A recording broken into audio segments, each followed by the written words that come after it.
শবে বরাতের কোনো আমল আছে কিনা, শবে বরাতের রোজা ও নামাজের নিয়ম কি, সবচেয়ে বহুল জিজ্ঞাসিত প্রশ্ন এখনকার। শবে বরাত আসছে, যেটাকে আসলে হাদিসের ভাষ্যে বলা হয়েছে মধ্য শাবানের রাত, শবে বরাত না, এটার হাদিসের ভাষ্যের নাম কি? মধ্য শাবানের রাত।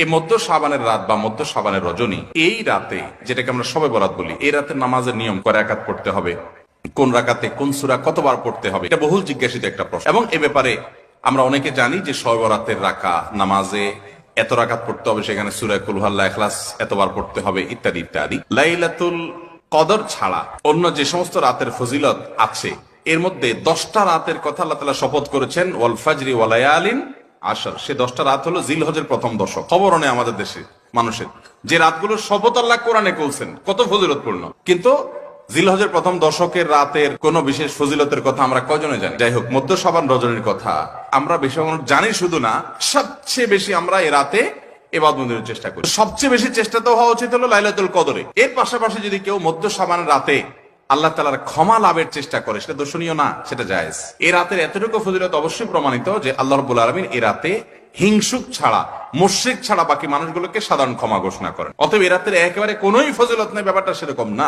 বিভিন্ন হাদিসের আলোকে এটুকু অন্তত সাব্যস্ত হয় যে আল্লাহ তাআলা হিংসুক এবং আপনার মুশরিক ছাড়া, মানুষের পিছিয়ে লাগে শত্রুতা, এই মানুষরা বাকি মানুষকে মাফ করে। তাহলে মধ্য শাবানের রাত বা যেটাকে শবে বরাত বলছি আমরা, এই রাতের মূল আমলই হলো, এটাকে কেন্দ্র করে মূল আমলই হলো নিজেকে শিরক এবং হিংসা থেকে পরিচ্ছন্ন করা, সাধারণ ক্ষমার উপযুক্ত করা। এটা হলো মূল আমল, বাস। এর বাইরে আপনি ক্ষমা লাভের জন্য যদি চেষ্টা করেন, সেটা কোনো দর্শনীয় বিষয় নয়। তবে এই রাতকে কেন্দ্র করে বিশেষ ফরম্যাটে নামাজ, রাত জেগে, তারপর বিশেষ ফরম্যাটে ইবাদত, এই সূরা এতবার, এই নামাজ এত রাকাত, এরকম কোন কথা কোরআন হাদিসে বর্ণিত হয়নি।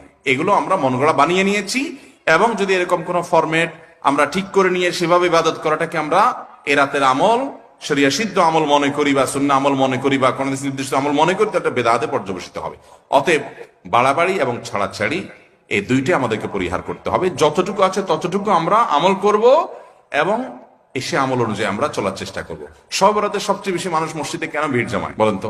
শবে কদর বেশি ফজিলতপূর্ণ না এই রাত? শবে কদর কোন তুলনা আছে শবে কদরের সাথে কোনটার? কিন্তু শবে কদরে কি এত মানুষ ইবাদত বন্দেগী করার চেষ্টা করে শবে বরাতে যত করে? কারণ মিষ্টির জন্য বলে, খারাপ বলেন নাই, এই জন্য যায় না। এটা পুরোপুরি সঠিক না। এত অভাব পড়ে না যে সারা রাত মানুষ মসজিদে পড়ে থাকবে একটু মিষ্টি একটা প্যাকেটের জন্য। আমার মনে হয় না। আমার যেটা মনে হয়, সবচেয়ে বেশি মানুষ এ রাতে ইবাদত বন্দেগীর চেষ্টা করে কারণ মানুষ মনে করে এ রাতে ভাগ্য নির্ধারণ হয়। অতএব এক রাতে ইবাদত বন্দেগী করে যদি সারা বছরেরটা ফাইনাল করে ফেলতে পারি, মন্দ কি? এই হলো মূল কাহিনী। আল্লাহ তাআলা আমাদেরকে বিশুদ্ধ পদ্ধতিতে ইবাদত বন্দেগী করার তৌফিক দান করুন। তাহলে ভাইরা আমার, মধ্য শাবানের রজনীতে আমরা আল্লাহ তাআলার কাছে ক্ষমার উপযুক্ত হওয়ার জন্য, হিংসা শিরক থেকে মুক্ত হওয়ার চেষ্টা করব। ক্ষমা পাওয়ার জন্য প্রচেষ্টা আমাদের থাকবে, কিন্তু ওই যে বেদাতি